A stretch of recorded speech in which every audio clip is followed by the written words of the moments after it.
welcome to It's Lainie, the show where I'm here and so are you. That's the only thing that defines the show. If a tree falls in the forest and no one is there to hear it, does it make a sound? If you do not listen to this episode, does it exist? No, it is but a figment of my imagination. Lainie, that's me. This week, we're going to get into it, baby. We're going to talk about November. That is the month that it is. And if you're in the future, it's not November, whatever. But I'm talking about stuff that we're thankful for. So let's really chat about it. I'm talking about period things. I don't know why. I just got into it. You know, I do know why. It's because it's happening to my body. So fucking deal with it, dudes. Just go with it. Oh, man, I am addressing, of course, the motherfucking question. We're getting real cryptic and futuristic on this one. I'm going to give you some hard opinions on some very complex universes. Let me tell you that. And our sponsor this week is Riverdance. Have you ever been to Riverdance? Go to fucking Riverdance, dude. You wear some shoes made of wood. It'll be good for you. Stay humble. Stay humble, dude.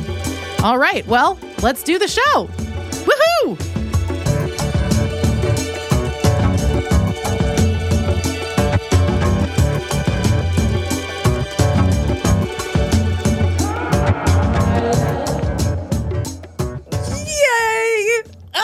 It's me, you guys. All right, it's November. You know it's November. It's been November. It's still November. Also, if you're listening to this in the future, it's not November. It's whatever month you want it to be. November is an emotional state. And what I want you to know is that you're there with me, and I'm here with you. And I know that you're out there, and you're sitting on your couch, or you're standing in your kitchen, or you're at your orgy, whatever the fuck you do. I don't know what you do. And you know what you're doing? Your eyes lit up because you heard my voice, and I'm here to make your day fun, I think, or ruin it. Who knows? It could go either way. Okay.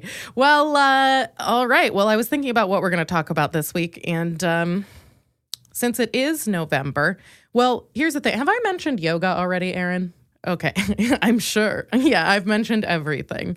All right. Well, here, I'll just give you an update on what I've been doing so far. I've been knitting, I've been staying inside, and I've been meeting nobody. So that's what I've been up to, which is classic Lainie. I don't know. The older I get, though, the more that's kind of an issue.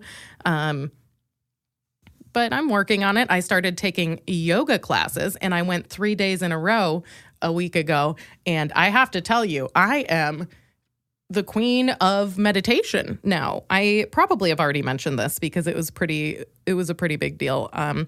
But so I'm going to go back. But basically, I'm the buffest Olympian that you've ever met.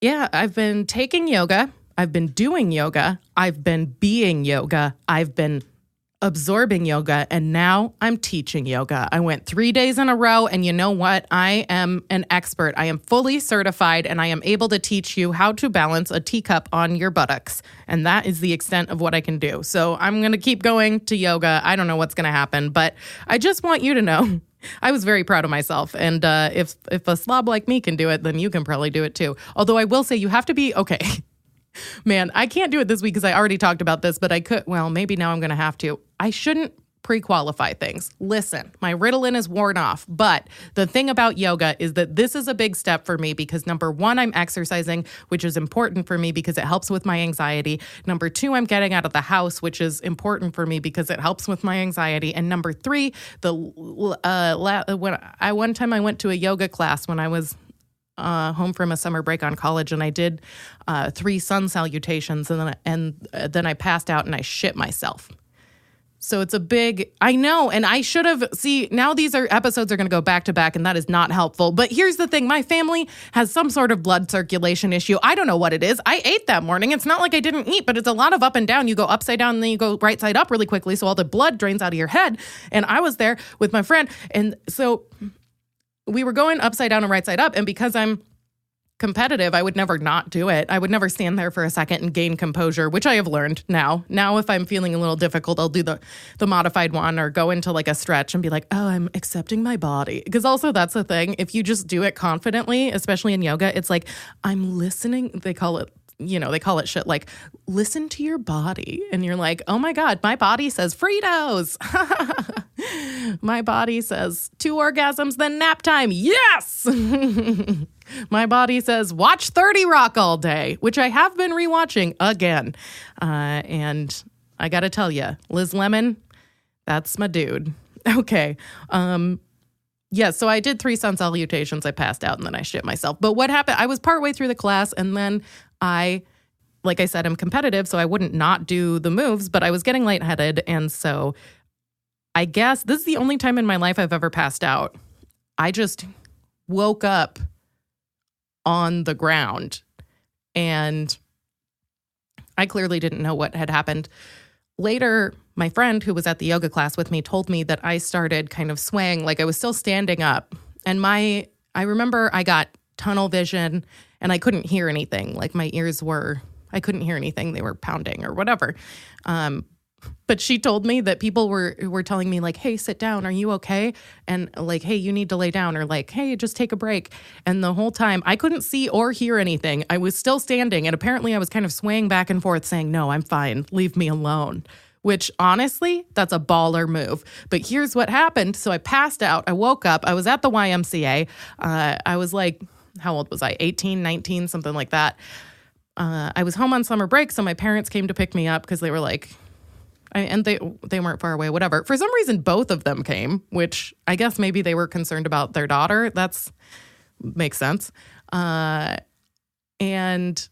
I got in the car and we're driving home and my mom is like, what is that smell?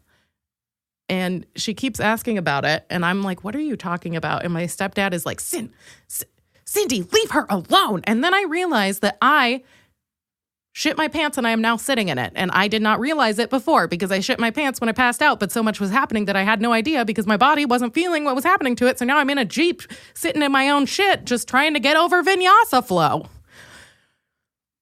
So I'm back in yoga and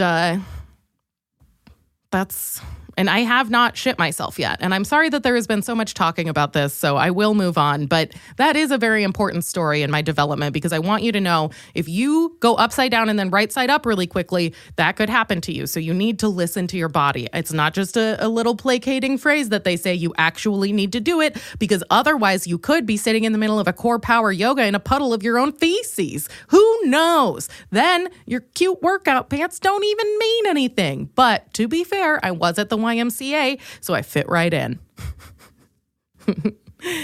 All right, well, it is Thanksgiving. So the next thing I was thinking about, I guess we're going to eat potatoes and corn and hang out and think about what we're thankful for. So I guess this is a good opportunity to think about what I'm thankful for. I jotted a few notes down. Number 1, thanks underwear.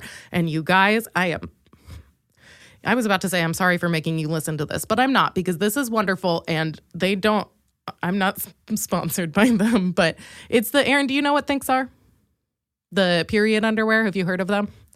See, that's the thing. You made a face like that is a grotesque nightmare of which I wish I had never heard, which is the issue to me because here's the thing. Oh, are you nodding your head to agree with me? I didn't want to mischaracterize your statements your silent head movements. And to be fair, I haven't really cared about mischaracterizing your statements in the past, nor anyone else's. So, honestly, I mischaracterize my own statements constantly. What did I just say? I don't know. Something about Hitler? Who knows? I shouldn't have been talking that shit. You know what I mean? Don't listen to me. What am I talking about? Do listen to me every week on It's Lainie. Give me a 5-star review or I will play poker with your mother and get her wedding ring. And then your dad won't be married to her anymore and I'll marry him. And now I'm your mom, bitch. Take that. I won your dad's dick in a poker game. Yum, yum, yum. Okay. Well, I am fun. All right. So Thinks underwear is the period-proof underwear, which, okay. And you know what? There is a stigma surrounding talking about anything that deals with female hygiene, which I guess makes sense because it's not like you go out in public talking about your underwear all the time. But here's what I will say. I am a 28-year-old woman. There are a lot of different options for the way that you deal with your period. And when this one happened, I was like, hallelujah, I think I'm a human being finally, because none of the other ones felt like I was a human being. Because here's what it is. There's some sort of super absorbent core, and then the rest of it is like regular underwear, but like it pulls it in and it like locks it in, and then it can hold like up to 2 tampons worth of your life. And so basically, and they come in a bunch of different kinds. So you can get like high-waisted ones. They have a thong pair, which is like the stupidest thing I've ever heard. Who wears a thong when they're coming off their period. And also, who wears a thong? I would encourage you to not do it unless it looks really, really good on you.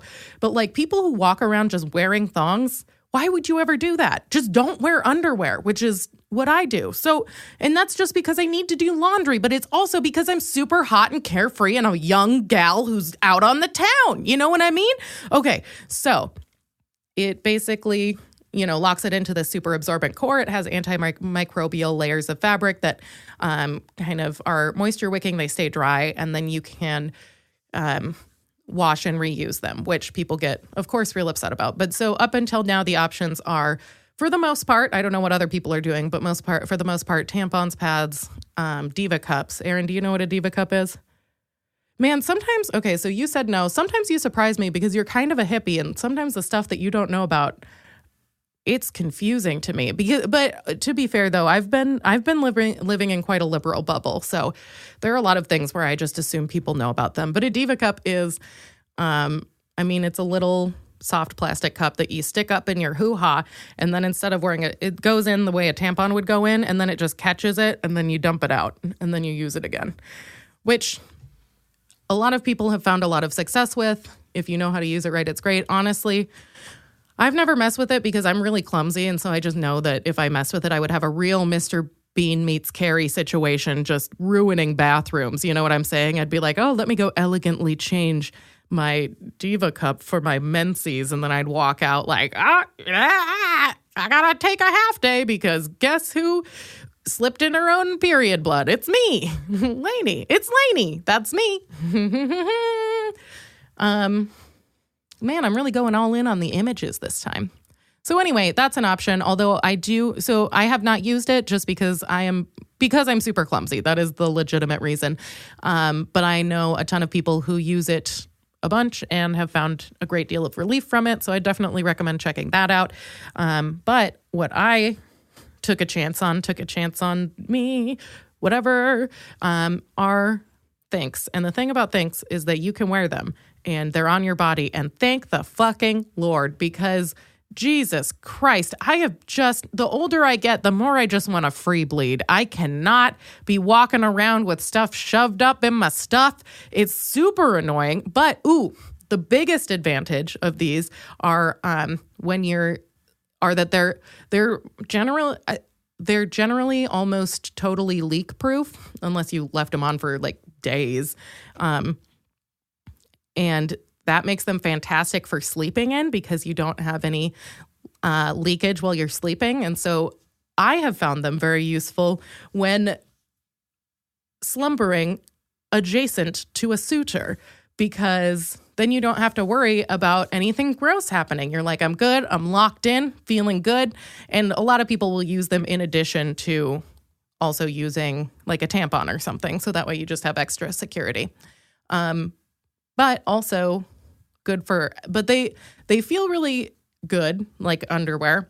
But they do all this moisture wicking, and the amount that they're able to like absorb and pull away from your body is really incredible. And so the amount of comfort and relief I have found from these things is incredible because, and here's the thing that people usually say about pads or about, I think about this too. They get this really disgusted look on their face and they're like, ugh, isn't that like wearing a diaper? Like, ugh, you just have to be sitting in it all day. That's the thing that people think.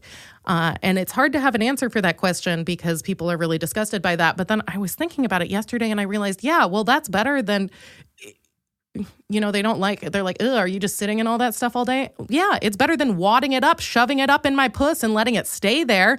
Instead of, you know what? I'd rather sit on it than have it inside me. It's sitting in me? That's grosser. You shouldn't have a dream catcher of uterine lining inside of your body when you're trying to type 60 words a minute because you've got a paper due for your boss who doesn't know that you're menstruating. And you know what?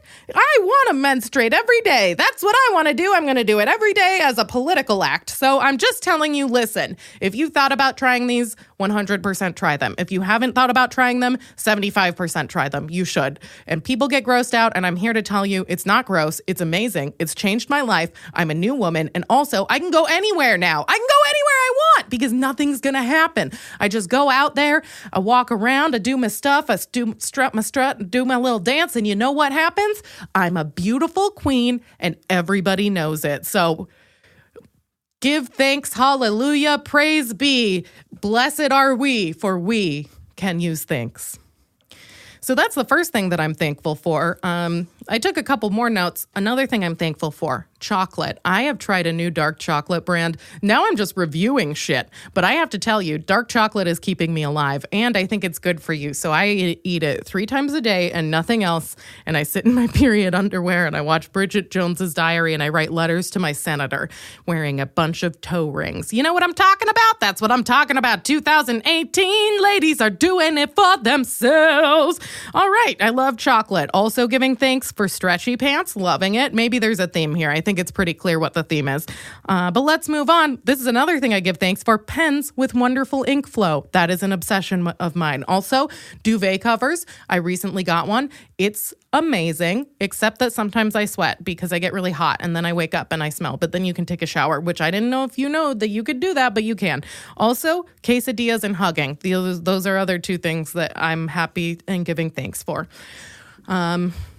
I'm pretty happy. I'm pretty giving thanks for those things. And I will tell you this. Because I'm sure you have issues with it too. But appreciating life, giving thanks for things in November, it's real difficult. It's kind of ironic that they put Thanksgiving in November. I mean, and in this case, we're really ignoring all the indigenous peoples that have been, harmed by this stuff and just going along with it as a some sort of cultural tradition. Ooh, but it was pretty bold to put Thanksgiving in November because it is hard as fuck to appreciate anything in November because it is dark all goddamn day long. It's 20 degrees. It's dark 20 hours of the day. Everybody's weird. And you know what? The trees are barren. And so, we're living in some sort of like post-Halloween haunted house of a world. And, and then they're like, you know what? Why don't you eat a squash and give thanks for what you do have? And it's like, what? My Aunt Becky who won't shut the fuck up about Trump? Or are you talking about my cousin Lester who doesn't understand what gender is? Lester's fun. He says that everybody's a man and there's no women. What if that was the gender confusion that we had? It's not about we, they, them kind of stuff. It's just he says everyone's a man, and it's really confusing, and I don't know how to talk to him about it. No, I don't have a cousin named Lester, but if I did, I would disagree with him. I promise you that. And even if I agreed with what he said, I would verbally disagree because I want to live up to my word because I am a broadcaster in the broadest sense of the term, in the way that I'm not, but I can say it because I know that it doesn't apply to me and it'll annoy people, but I could sort of be adjacent to it. Who knows what I am? Let's make a title for it. Let's see. Let's make a title for it. So let's see. We got to figure out how people are going to address me. So I'm going to start off with Queen. I'm going to see if that works. Queen. Okay, talking, loud, yelling, one of those things. Queen orator. Ooh, that's what I'm running with. And remember, no internet in 2019. This is part of my platform. Okay, I am the queen orator of, I want to say excellence, but that's not right. I'm the queen orator of artistic expression in the Midwest. You know what I mean? I'm a poster child for self-deprecating white girl comedy, which is, how do I do a different kind? Maybe some week I should do a theme where all I do is a different brand of comedy. I don't know how I would do that. All I do is puns. No, I wouldn't do that because I don't want to. And I would never listen to that. So I would never make you listen to that. Oh, man. So wrapping up this rant here, let me tell you what. This month, this week, this episode, I am thinking about what I'm thankful for. I told you a couple of those things, but you know what? One of the things I'm thankful for is you. I love the way that your eyes look when you're listening to my show, and I think your hair looks amazing when you're listening to my show, and I also think you have an excellent sense of style when you're listening to my show. But I saw you one day when you were not listening to my show, and you looked like fucking shit. So I would recommend that you definitely should keep listening because clearly I'm steering you on the right path here, baby. Stacey and Clinton, what not to wear, what not to care. Okay, that didn't make sense. But it is, sometimes the words get in front of what I'm saying. So you know what? Think about what you're thankful for today. macaroni and cheese, my mom, and also cute babies. I've been seeing a lot of cute babies with big ass heads. And let me tell you what, they're cuter when they're not white, because the white ones sometimes have a funny shaped head. And because they're so pale, they're translucent. You can see the veins through their head, so they look like an alien. So I'm just saying, sometimes the white ones have problems because they're too vulnerable and they look like a vampire already got to them. And that's just how I look as well.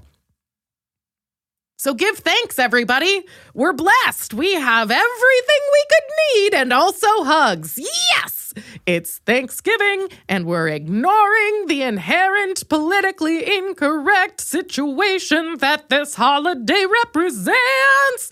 So, happy Thanksgiving, narcs. Everybody, this week, It's Lainie, that's me, is brought to you by Riverdance. And let me tell you something. I have watched Riverdance for years. I used to own their entire catalog. I was going to say discography, but they were on VHS tape. So I have a lot of memories of, first of all, man, they can jump real high. Second of all, they keep their arms real in there. I think probably their armpits smell and they're trying to lock it in there because they don't want to offend anybody when they're flirting at the party. But there was also a lady with an electric violin, electric fiddle. I don't know, but she would always shred that motherfucker. And I can tell you what, she's probably weird at sex. So, but I can tell you, I've been a lifelong fan of Riverdance. And so I'm pretty excited about this sponsor. This week, It's Lainie is brought to you by Riverdance. Full of wooden shoes, Celtic music, and curly wigs, Riverdance is the only thing big enough and loud enough for you to enjoy with your grandmother even after she's taken her hearing aids out. Now, I can tell you from personal experience that Riverdance offers an incredible live show with a tour de force performance from the new and improved 2018 cast. Now touring their revised production entitled Two Left Toes, Trinity Russell heads an all-star cast featuring Tucker Sinclair, Babs Ruley, Percival Weiner, Lillian Bosomley, and David Hasselhoff. Exciting. Bring a cheeseburger. Riverdance 2018 is back, and it's better than ever. Bigger, louder, and sexier, with 32 clogging girls in bikinis. With every ticket purchase, you receive 2 free dinner rolls, 1 lottery ticket, and a velvet turtleneck. Yas! Make it a New Year's Eve package or celebrate a bachelorette party with raucous foot noise, thunderous fiddle, and deafening costumes. In an effort to step into the 21st century, Riverdance has updated its 2018 program to appeal to young hot singles as well. The new show includes a bunch of different cool stuff, including a cocktail of highly experimental medications, high-class dress code, cocktails like absinthe and Coke and rum and absinthe. So there's a variety. Singles mixers, including pre-written conversation topics, pre-qualified hotness screenings, and STD screenings upon entry and exit for anybody a 6 or higher. So if you're cute, you could check out your junk. To score tickets to this percussive paradise parade, log on to Riverdance's updated website, www.riverdance.com. That's www.riverdance.com, of course, and enter offer code TAPTHAT. That's TAPTHAT to purchase 3 tickets for a discounted Devil's Threesome with Michael Flatley. All right, here we are with the motherfucking question for the week. And this week, it is short, it is sweet, it is simple, and it is soulful. This is the question this week. It is but 5 simple words. Star Wars or Star Trek? Question mark. Let me tell you something. Star Trek, end of conversation. All right, let me tell you the things that I know. Okay, I'll preface this by saying that I am a gigantic Star Trek fan. I love Star Trek. I do know a good amount about the universe. I would say, well, let's see. Me and Aaron just discussed this for a long time.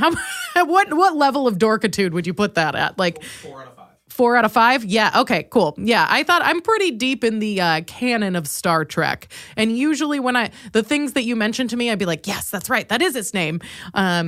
So shout out to Dr. Noonien Sung for being my daddy. Okay.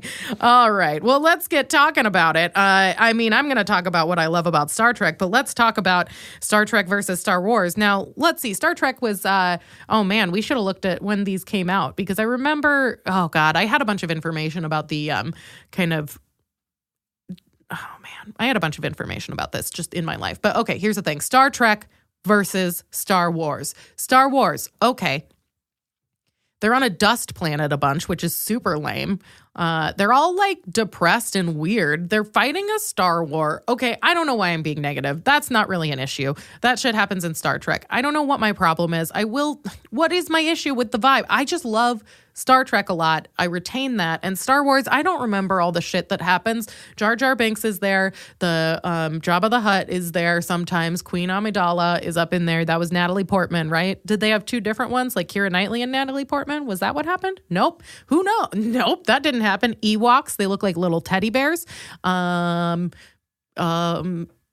Palpatine. And you're my son, dude. So that's what I retain. I don't know. I remember the last Star Wars movie I saw, which was the last one that was released, I think, and I saw it with the guy I was dating at the time. And we went with friends, and him and one of the gals we were with both cried. And I was sitting there the whole time like, this is the most boring shit I have ever seen. And granted, I was pretty gin and tonic drunk because we went to the fancy theater. So I don't know if that had something to do with it. But the emotional stakes were not there for me. And I think the biggest reason why I love Star Trek is because I did watch it in my youth. I do love sci-fi. And it does have God, what do you call that? It does have a nostalgia for me. It does. And it definitely has a comfort. And the thing that is, the thing that's super different between Star Trek and Star Wars, and the reason why it's not exactly an equal comparison. I wouldn't say it's apples and oranges, but it might be, oranges and tangerines or something, because Star Wars are films, right? Star Wars is a film franchise. And so this broad story arc is built over several films, and then there's different dorks who tell you which order you're supposed to watch the films in. I feel like I've learned a lot of stuff about Star Wars and I just didn't retain any of it because, but, the early movies though, I remember watching those and they're exciting. They're fun. Like I would rewatch them. Maybe I'd retain more details about them. But Star Wars is a film franchise. Star Trek is initially it's a TV show. So the part of the thing about Star Trek is part of the reason why I love it is that I watch it a lot when I'm not feeling good, when I'm stressed out, when I'm depressed. And a lot of the times we watch TV shows because they give us a natural sense of conclusion. They give us a sense of comfort. We know where we're coming from. We know where we're going. They take us somewhere and then they bring us back to where we know we're going. So even when Jean-Luc Picard is in peril, I still know that Jean-Luc Picard, he's a good fucking dude. I love that guy. You know what I'm talking about? And I still know that at the end of the day, the, ship's going to be there, which, maybe isn't true across the board. Sometimes it explodes and shit, but it's a different experience to watch it because they are these small episodes. And I think one of the things that I love about Star Trek is that it's like, you're with them on this little mission. So it's like you have these little bursts of imagination. So each episode is like, let's imagine what this planet is like. Let's imagine if this parasite locked onto our brains and projected a different reality. Let's imagine what kind of technology they would have in the future. And that's something that's super interesting watching Star Trek now because things that were supposed to be projections of the future. So for example, in 90, 95, when they're making Voyager and TNG, what year was that? Like late 80s, early 90s? Just late 80s. Yeah. So late 80s, early to mid 90s, when they're making TNG and Voyager, you can see, the experience for me watching it as an adult is very different than watching it as a child, of course, because now a bunch of the technology that they had on the show, which at the time in 1995 didn't exist. It was just a piece of cardboard with a bunch of pretend yellow buttons on it. And they would look down at it and go, beep, boop, beep, boop, beep. I own that now. I own that shit. I have a Kindle Fire. Like that's what they're using. So it's hilarious now sometimes in hindsight to watch these episodes and to look at it and to see them carrying around all these little tablets. And at the time it was this outrageous, crazy thing. They have medical scanners. They have, their, oh God, what do you call it? They have their transporter. They have all this stuff. And a lot of the stuff in the show, at least, on the ship, we got that, you could voice command a computer. You can carry, the little tablets are a big one. It's so funny to see them walking around with them because they look real fake, but they also look exactly like the size of a little tablet you would carry. And I'm like, I have that. I can relate to you. This is super chill. You were right, Star Trek. You got my back. Oh, man. I don't know a ton about Star Wars. I will say what Aaron and I talked about. I will say Han Solo, complete negger. He's really, oh, man, maybe cut that because that sounds weird when I say it like that. He really negs a lot. Negativity. He negs. He's always just like, I'm the best and you suck, and now make out with me and suck my dick, Carrie Fisher. And man, she's cool. She's just a cool broad. I think it's hard for me to think of Carrie Fisher as Princess Leia without thinking about her career because she was just like the coolest gal. And even when she was like a mess, I just thought she was so cool, And in When Harry Met Sally, which is one of my favorite movies. I watch it every year at New Year's. It's a fantastic movie. She always does that. And she does the line that applies most to my life where, she's the friend who is dating a married guy. And that's not what applies to my life. But her friend, it's when she's dating a guy who's kind of a slouch and her friends are saying, he's never going to come through for you. And every single time she goes, you're right. I know you're right. And I say that all the time in life. And Carrie Fisher had a short haircut, so she's real fancy. Anyway, love Carrie Fisher. Sassy, crazy lady, and that's cool. Star Wars, definitely in terms of, set design, special effects, creating a visual universe, I would say it's superior in that sense. It's continued into now. Definitely large screen appeal in the visual category. You see these entire forests. You see these gigantic, what are those big white robots called that walk on the stuff? The something walkers? What are those? AT-ATs? Is that what they are? Okay. All right. The walking doodads. You see them smashing through the forest. That's pretty dope. You see them swinging on ropes across shit. That's awesome. You get a huge wide shot. You get like all these spaceships. So like visually, it's super exciting to watch this stuff. You get an entire film length story arc. So you are you're in suspense, you're worried about the characters, which in Star Trek, because it's an episodic format, you're not going to have that much suspense. You're going to have a much shorter, A plot, B plot. And the story arcs aren't generally super, I don't want to say confusing, but it's more lighthearted, I would say. Star Trek is a little bit more lighthearted. And I guess it depends on which one you're watching. But to me, like I said, to me, it's very comforting and very nostalgic. So maybe that's part of it. But you also really get to know the characters on a day-to-day basis that makes you feel like you are friends with them. And that is what I love about Star Trek. Because in Star Wars, you're watching this epic battle between, I don't know, kingdoms, forces, what do you call it? Powers, whatever.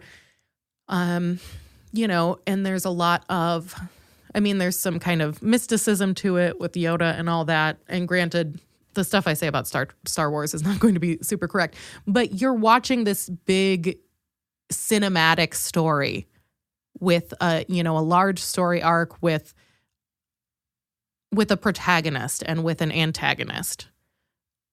With Star Trek, you're friends with these people. You're on the crew. So that's what I love about Star Trek. With Star Trek, you're on the ship with them. So every time they meet a new species, you meet a new species. Every time they make a new friend, you make a new friend. Every time somebody betrays them, they betray you. And that's what's really, comforting, but also exciting about it. And it does kind of engage your thought and make you think a little bit about, the way that we approach. I don't know. It's interesting because, of course, these things, science fiction usually deals with projecting into the future as well as criticizing the present. And there are some really interesting things, specifically in Star Trek. One of the things I find very compelling is the way that they treat gender across the Star Trek universe is really interesting to me. And I can't speak as much to the Star Wars universe.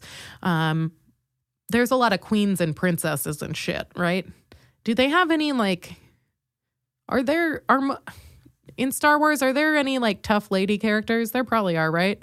Okay, so here's what I'll say. In Star Trek, I find the way that they treat gender really interesting because the number one thing that snags my attention is that I grew up watching, like I said, TNG and Voyager. Voyager has a female captain, Captain Janeway, and and this is when I noticed that they use sir as a gender neutral term to address their superiors. She hates it and she prefers to go by captain, which honestly is fucking baller. But she doesn't go by ma'am. And so that is something that I love. And it was just casual, and it's something that's just consistent, and it's something that I see and I'm like, hell yeah, especially if I was high ranking, and especially if I was in some sort of like military thing, I don't know what you call it, but it's Starfleet, right? I'm in Starfleet. I've made my way through the ranks. Of course, I don't want anybody calling me fucking ma'am. That's some bullshit. I want them calling me goddamn captain. I want them calling me sir. Fuck, I want people calling me sir right now. I like it. I think it denotes respect, and I think that I deserve respect, and I exude excellence. But that's one of the things I love about it, and that's reflected in the way that they address the ensigns. The Mr. is also a gender-neutral term, so it basically focuses more on the work they're doing as opposed to their gender. And so, you definitely can see them treat gender very differently across characters, whether they're sexualizing a character or bringing in their backstory to kind of humanize them. I did think that little tidbit, it's always been cool for me to see. I've always loved that about Star Trek. In talking about gender, I haven't finished DS9 yet because I always start watching Star Trek and I get through most of it. And then once I get to the end, I kind of start tapering off because I don't want it to be over. But I've rewatched, a lot of the episodes of definitely The Next Generation, as well as Voyager. And then I got into Deep Space Nine about a year ago or something. And so in terms of captains, the three captains we got here, Picard, Janeway, and Sisko. Picard, Jean-Luc Picard, played by Patrick Stewart. Excellent. Fantastic. I don't know how you can beat that. He's marvelous in this role. And you know what I think makes him so good in this role is his Shakespearean,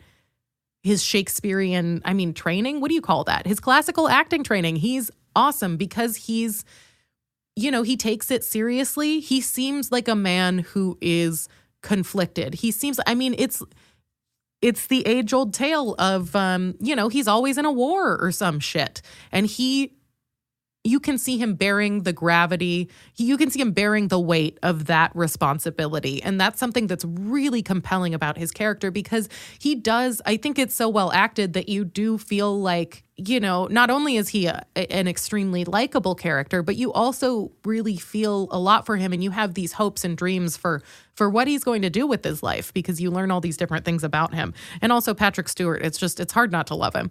Captain Janeway, I did see some interesting stuff. I saw an interview with her about how essentially playing that captain ruined her family life, and she basically didn't really see her kids. I found that pretty fascinating because in the process of portraying a strong businesswoman or a strong working, what do you call it, a strong professional, I don't know, military woman, whatever. In the process of portraying this leader of men, if you will, she also according to her own words, kind of abandoned her family and didn't build relationships with her children. So that's a really fascinating dichotomy to me of her creating this image of female power and strength while also, experiencing that kind of, weakness and vulnerability. And I will say there are a lot of more complex factors on the way that, women working at all, but especially women working in entertainment, it's, you pretty much have to choose. Up until the point when we had people like Tina Fey, Amy Poehler, you couldn't have a family because now like Tina Fey could write herself pregnant into her own show. She could cover it up. But other shows, they're not going to take that. They're not going to give you the maternity leave. They're not going to work the show's schedule around you. So, you don't really have time for that unless you're super famous and you can pull some strings. So that's a bigger issue. But Captain Janeway, always killing it. And then Captain Sisko, also interesting. He's I don't know if he's probably not the first black captain, but he's the first one that, we ride along on the ship with him. He's also a single father and he's raising his son on the ship. That's interesting. He's also obsessed with baseball, which is the lamest thing possible. But I think he also has a Shakespearean acting background, if I'm not mistaken. I think that I looked him up at one point. I think he's a little bit over the top, but, you know, I mean, who's going to measure up to Stewart? It would be hard. Patrick Stewart, just always killing it. I was talking about this because I'm thinking about Deep Space Nine. I'm talking about kind of the gender roles in Star Trek. Also, you know, in Star Wars, Princess Leia wore not a lot of clothing. So that's what I know about that. I forgot what all the queens and stuff did. This is not a very well balanced perspective, but it's because I am ravenous for information about Star Trek. It's because I fucking love Star Trek. So I've got a pretty clear answer here, which is Star Trek. The tangerines, baby, the tangerines. So on Deep Space Nine, we see a little bit more, you know, kind of interesting stuff. Well, here, let me say this. So we see gender represented a lot of different ways in Star Trek. We see on Captain Janeway's ship, we hear all that kind of gender neutral addresses, that kind of thing. On Picard's ship, they have a female doctor, which is dope. I will say they have, you know, on Janeway's ship as well, we've got B'Elanna Torres, who's in engineering. So, you know, we have women who are working in the sciences, which is interesting, because we don't always. And we have women who are working in the sciences who are not sexualized, who are not there to hand them a wrench. You know what I mean? They're there to do the job, and it's their job, and they're the best at it, and everybody knows it. And then on Sisko's ship, we have some female command, and we also have some really interesting stuff that we see happening with the Ferengi. So if you haven't, I am obviously super nerding out about this, but if you have not watched Star Trek, the Ferengi, you may know what I'm talking about. They're the dudes with the gigantic ears. They have a bunch of weird makeup on. They've got like a ridge on their forehead, but they've got gigantic ears. It looks like an elephant ear, the pastry. That's what it looks like. They also have a weird sexual arousal thing with their ears.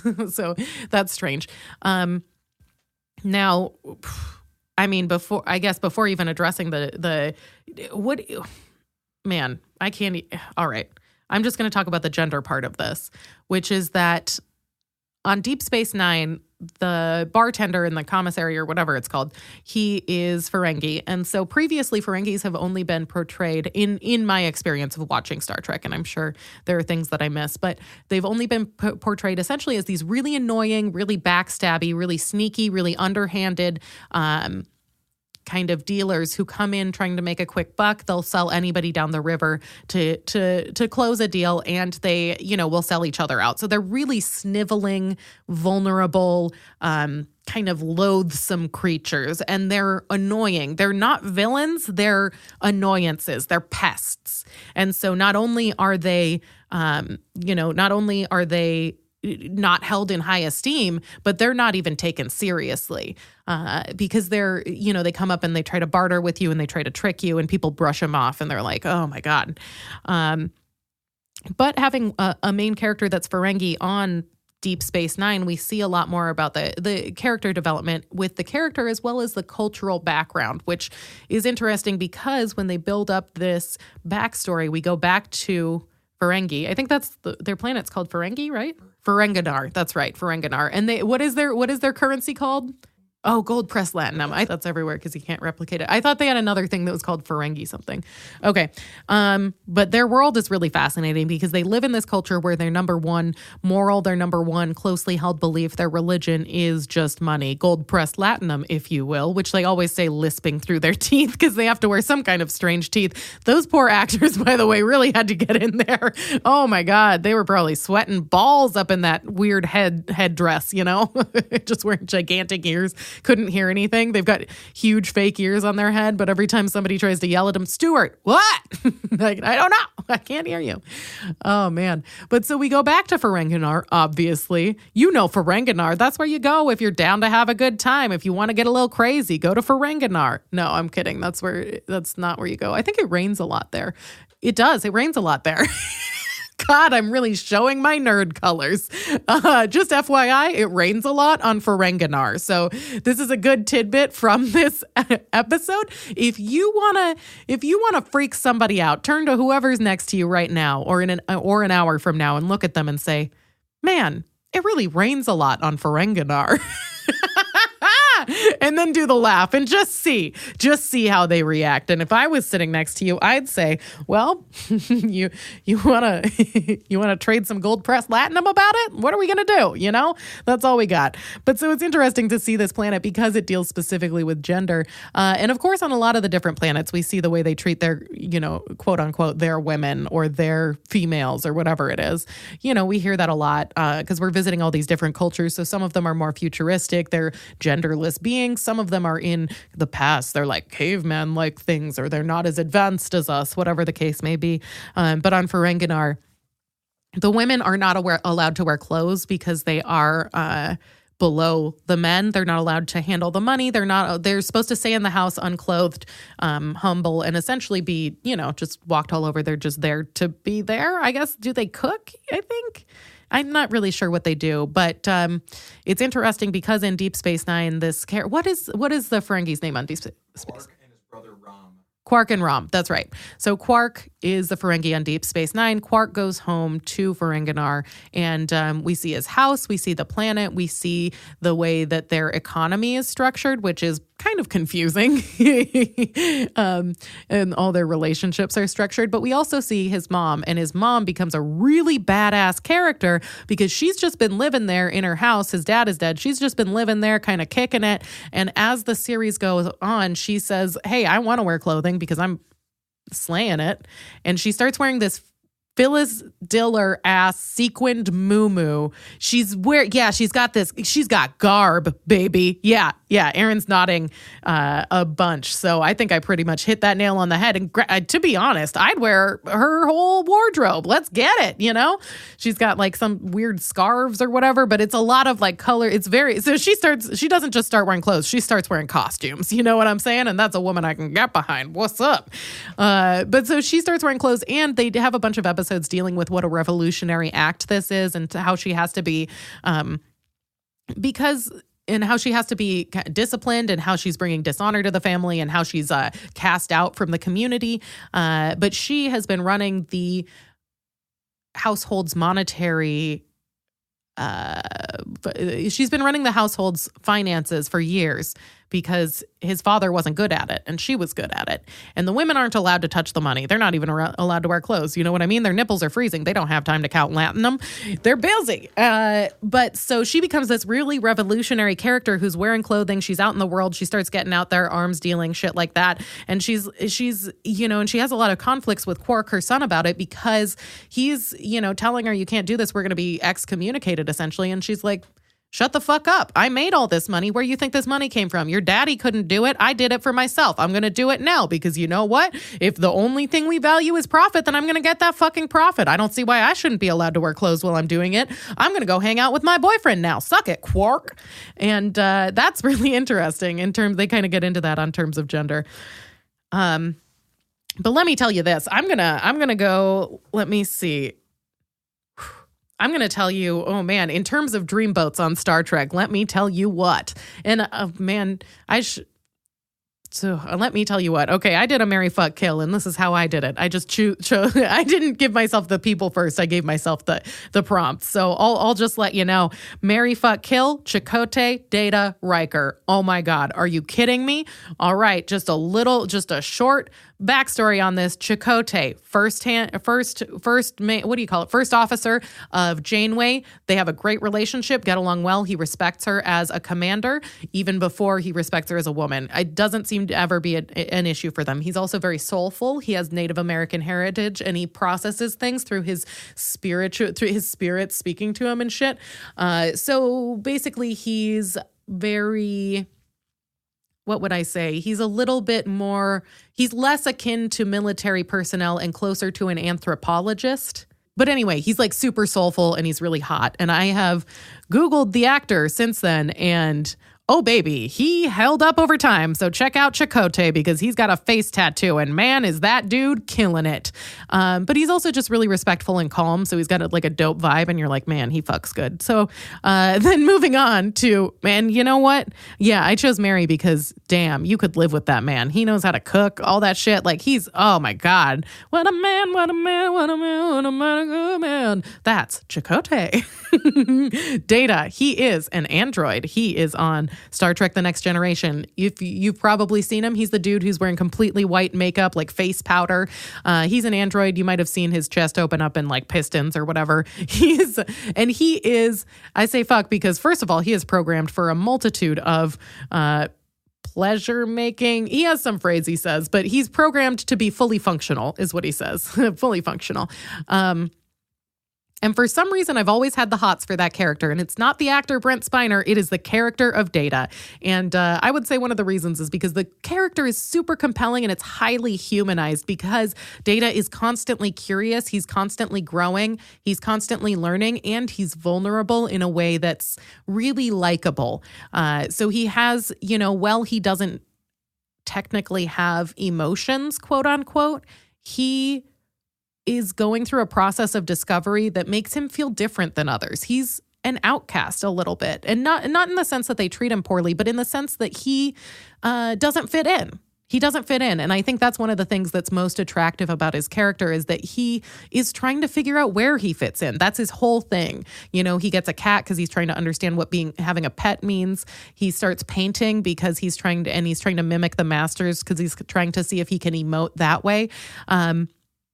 So that's what's really compelling about him. And for some reason, I'm just always down to fuck Data. I don't know what it is. Now let's move on to kill Riker, William Riker. Oh my God, I fucking hate that guy. I fucking hate that guy. He takes advantage of Deanna Troy's emotional vulnerability and support, even though she's chill with it. She is the chillest lady I have ever met, and I haven't met her, but they also made her make up a fake accent, so that was interesting. Anyway, Lieutenant Riker, goddamn, that guy sucks. He just goes onto a bunch of planets and fucks everybody. And he's the biggest fuckboy. He's a frat douche. He's cocky. He's not as handsome as he thinks he is. And he's so annoying. He's not humble. He doesn't have any, I don't know what good qualities he has. It's just that he's like in the military and he feels like he's got a big dick about it, but he doesn't have any cool skills. Like you can't fly or anything, bro. I guess you can fly the plane. So that's dope. It's like, it's like if you have a cool car and you get girls that way. Like, I don't understand how that happens. Cause like, why would I give a shit about your car? I could take the bus, I'm not going to fuck your car. Like, man, that's important. All right. I guess when it comes down to it, the question is, where would you rather be? What universe would you rather live in? And let me tell you, obviously I've chosen Star Trek at this point, and Star Trek gives us a bunch of different universes. So you can choose. Do you want to live with a bunch of particles and be an ethereal being? Well, they may not let you, but you could go to another planet called Risa that is a pleasure planet where all they do is drink nectar and fuck all day. So, that's not too bad. They have climate control too. So if it starts raining, they know something's broken because usually it's just nice out and they all go to the beach in their weird ass future bikinis. Oh man. But, the answer to the question, Star Wars or Star Trek, is a resounding Trek, baby, Trek. And I gotta tell you, it is one of my favorite things. I am hardcore nerd about it, and man, I'm going to be revisiting it. If you want to talk to me more about Star Trek, I am happy to answer your questions. Do it in email or something. Send it to me on Instagram because obviously I can't keep talking about it here because I got into some really specific minutia about, oh my God. I could talk for a while just about Klingon rituals, but that would be inappropriate. Although very interesting because the gender roles that the Klingons have are admirable. The women are very strong warriors and it's incredible. So anyway, Worf's killing it too. He loves a strong lady. God damn. Get it, Worf. Get it. Also, the highest number of haircuts on Star Trek. Jesus Christ, get a new barber, man. You know what I'm talking about? I know your head's a funny shape, but somebody's got to line it up. Those edges are looking rough, baby. So, let me tell you, Star Trek for life, motherfucker. Star Trek for life. And that is the motherfucking question. Woo woo! Yeah! Oh my gosh. If you want to reach me, you can reach me on Instagram, Facebook, and Twitter at Lainie Leonards, which is my name. If you want to see my shows, you can see me Thursday the 15th at the Love Below Comedy Show, Friday the 16th at Backroom Comedy, Saturday the 17th at 11 p.m. at the Comedy Bar, where I'm hosting. I do have free tickets to all of those, so email me if you want tickets. And in related news, if you want to stay up to date on my live shows and get free tickets, sign up for my mailing list. You just have to email Lainie at LainieLeonards.com, and I'll hook you up with weekly comedy tickets in Chicago. A couple shout outs. I did get a couple reviews. The best thing you can do for this show, please, please, please, please, please, I beg of you. I would really appreciate it if you rate us 5 stars and give me a review. If you give me a review, this is what I'm doing this week. I've been knitting a ton, and I have a bunch of scarves that I don't know what to do with, but they look really dope, and I like doing it. So the first 5 people who leave a written review on this podcast, I'm sending them a scarf. So, in keeping with that, let me just shout it out. B. Casper gave us a great review, and she noted in the review, I want a scarf. And she was number 1. She was the first person. So guess what? B. Casper, you get a scarf. Thank you for listening. Yes, I feel like Oprah, but with I made it and I didn't buy it. Yeah, you get a scarf. All right. Special thanks as well to Stan Stroh and Centra Godfrey for leaving me a review. I will let you know, for the sake of visibility, that is my friend and also my mother. So if you want to check out my mother's review of the show, go ahead and check us out on iTunes. Thank you, Sintra. My mom is, just keep in mind, my mom is listening to all of this. So if you feel uncomfortable, just get over it. Because Cindy's out there, and she's really being a real trooper. You know what I mean? So soldier on, motherfuckers. Soldier on. That's it. See you next week. I'm Lainie. Whoop!